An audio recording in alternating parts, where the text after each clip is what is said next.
Here is a complete interview of one of the successful candidates for the civil services. Now, Mr. Javed Usmani. Yes, sir. You have a rather surprising record. Excellence from intermediate onwards. Thank you, sir. And, no, all around, sir. No, sorry. High school, intermediate, BSc. But then after doing physics, chemistry and mathematics, he branched off to management. Yes, sir. He didn't think of continuing in physics or chemistry or mathematics, one of the sciences. I thought so, but at that point in time I thought that MBA would be better. I see. Because after BSc, yes, I thought of two alternatives as far as job is concerned. The IAS and the private sector management. And since my age was not enough to make me eligible for the IAS, I had to wait for 3 years anyway at that time. So I thought that I'll go through both the alternatives, that is do my MBA, work in the private sector, and then appear at the IAS. Now you did join the private sector. I did think, sir, of doing research in physics for some time, but after that I dropped that idea, and then I had two alternatives in front of me, either appearing for the IAS examination or going in for a management career in the private sector.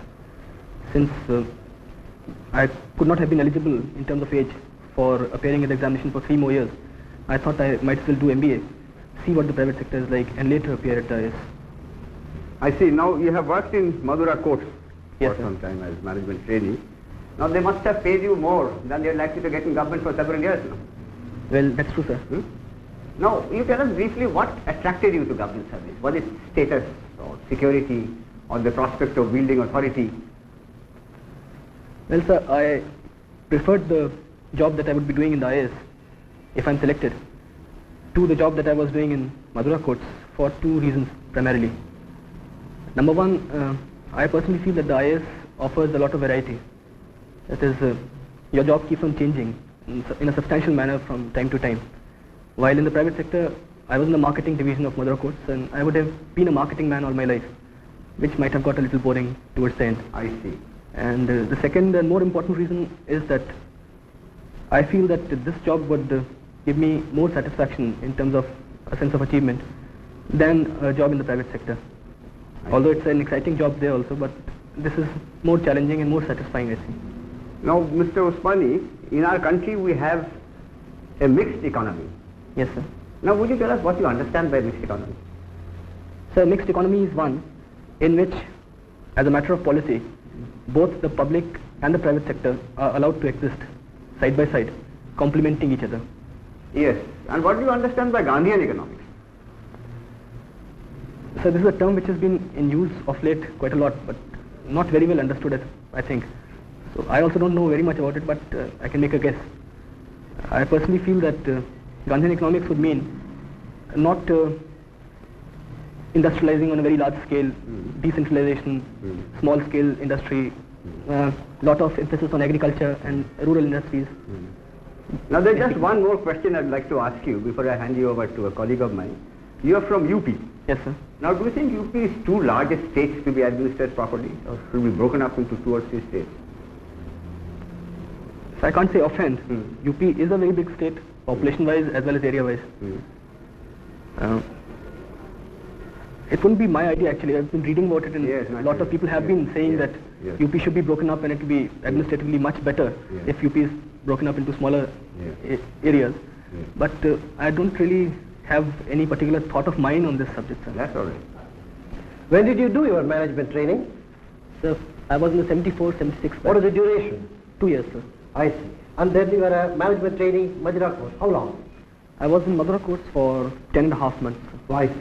Now, with your background, you should be able to tell us the qualities which go to make a successful executive or a successful administrator.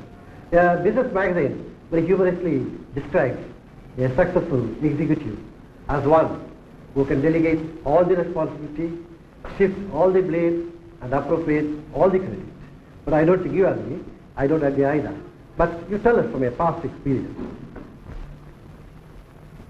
A successful executive or a successful administrator should possess basically 2 qualities.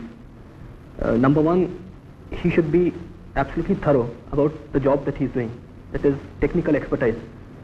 in whatever area he is, he should know more than his subordinates about the job that he's supposed to get done out of them. And secondly, I think he should be very good in human relations. That is, in establishing a good working relationship with his subordinates and his superiors and his peers. These two qualities, I think, are the essential qualities of a successful executive. What about leadership? Leadership, I think, is a specific quality which comes in that human relations aspect. That is a general, there's a general quality which contains a lot of specific factors like leadership, motivation of subordinates, good relations within the office, no acrimony between peers. So all these things, I think, should be covered by the general factor, the general quality of human relations, good human relations.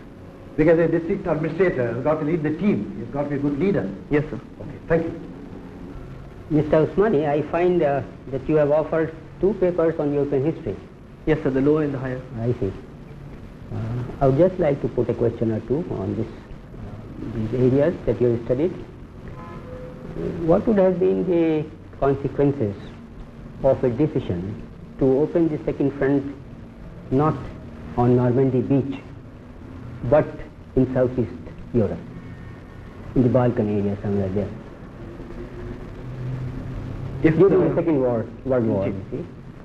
If the second front had been opened in the south of Europe, that is in the Balkans, then the Americans and the British armies would have been able to come across all these countries. Mr. Usmani, I'll take you up from one of the answers you gave to my colleague. Yes, ma'am. You said international law started with the Crimean War and came to be respected after the Crimean War. Can you explain that? Prior to the Crimean War, the character of international law was primarily as a law between Christian nations. It was only after the Crimean War that Turkey was included in the family of nations, and being a non-Christian country, the character of international law became really international after that. What would you say is the position of international law today? Can you please elaborate this question? You see, because the general impression is that international law is not respected by the different nations of the world. The question that you're asking is primarily that whether international law is a law at all, or does it have any validity in the contemporary world? Well, it does not have a validity which is comparable to municipal law in a country, but it certainly has a validity of its own, because there are certain kinds of sanctions which are imposed on a country which does not obey international law. For instance, the first and the most important sanction is that of the United Nations. Mr. Usmani, although your first preference is the administrative service, I'm sure that you take some interest in international affairs. Yes, I do, sir. What kind of reading do you do? Nothing, What nothing in particular particular, country? but I've been reading the Time, for instance. About what particular country you focus your interest in the international field? China, for instance, sir. Yeah. What about the Arab world, for instance? I'm interested in that also. You know, because in November last, a very historic trip was made by President Sadat to Israel. Yes, sir. What kind of significance do you see in that? Could you evaluate for us how do you see that trip of Sadat? So by making the trip, Sadat, in a way, gave de facto recognition to Israel. Not de jure, but de facto recognized that Israel is a country which exists. Till then, the Arab world has had more or less negated the existence of Israel. They had not been willing to accept that Israel exists. So that is the significance of But it has caused a lot of hostility in the rest of the Arab world. Do you think he'd be able to pull it off, so to speak?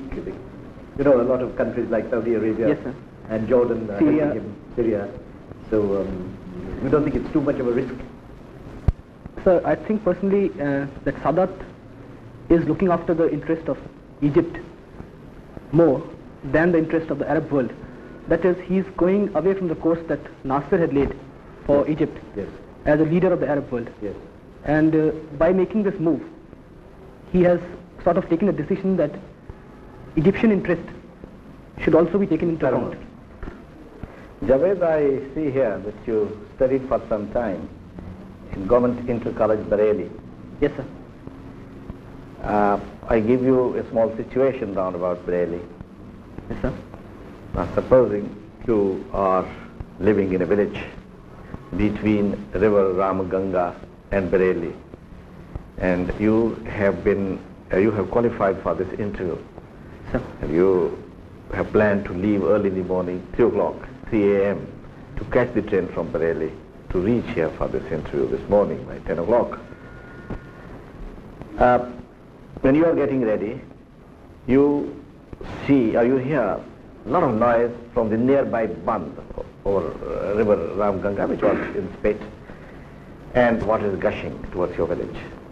Your quick appreciation is that the village, which consists of kacha houses, population about 1,000, will be washed away. You are the eldest son of the village sarpanch. You have to plan your next plan of action, and I want to see your reaction.